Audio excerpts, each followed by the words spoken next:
विघ्नहर्ता प्रथम पूज्य बुद्धि विवेक के देवता भगवान श्री गणेश, जिनका स्मरण किए बिना कोई भी शुभ कार्य प्रारंभ नहीं होता। लेकिन क्या आप जानते हैं कि गणेश जी को एक दंत क्यों कहा जाता है?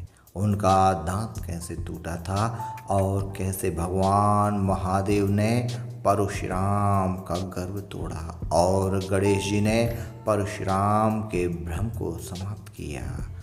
आज की इस दिव्य कथा में हम जानेंगे भगवान श्री गणेश और परशुराम जी का अद्भुत प्रसंग। लाइव इंडिया 24 चैनल में आप सभी का बहुत बहुत स्वागत है।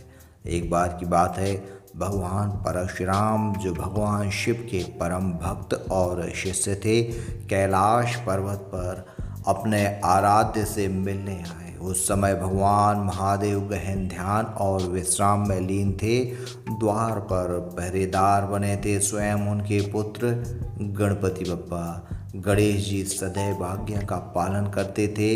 उन्होंने विनम्रता से परशुराम से कहा, गुरुदेव अभी विश्राम कर रहे हैं, कृपया थोड़ी देर प्रतीक्षा करें। परंतु परशुराम जो तेजस्वी और क्रोधी स्वभाव के थे, इस रोग को सहन न कर सके। वे बोले, मैं भगवान शिव का शिष्य हूँ, मुझे कोई रोक नहीं सकता। लेकिन गणेश जी अपने धर्म पर अडिग रहे। उन्होंने कहा, पिताजी की आज्ञा मेरे लिए सर्वोपरि है। जब तक वे विश्राम में हैं, कोई भीतर प्रवेश नहीं कर सकता। क्रोधित होकर परशुराम ने श्री गणेश जी को ललकारा।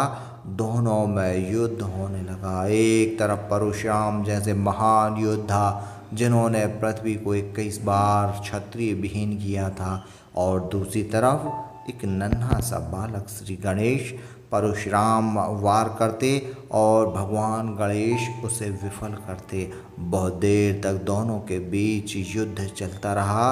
अपने अस्त्र शस्त्र विफल होते देखकर परशुराम भगवान का क्रोध बढ़ता ही जा रहा था। परशुराम जी विफल हुए तो उन्होंने अपना दिव्य अस्त्र परशु उठाया और गणेश जी पर वार कर दिया।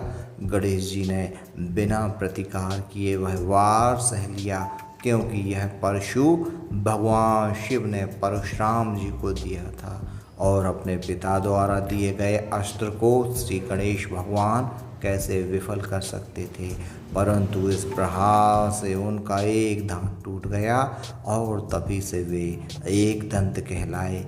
जब माता पार्वती ने अपने पुत्र को घायल देखा तो उनका हृदय क्रोध से भर उठा। वे परशुराम को शाप देने के लिए तत्पर हो गईं। तभी भगवान शिव प्रकट हुए।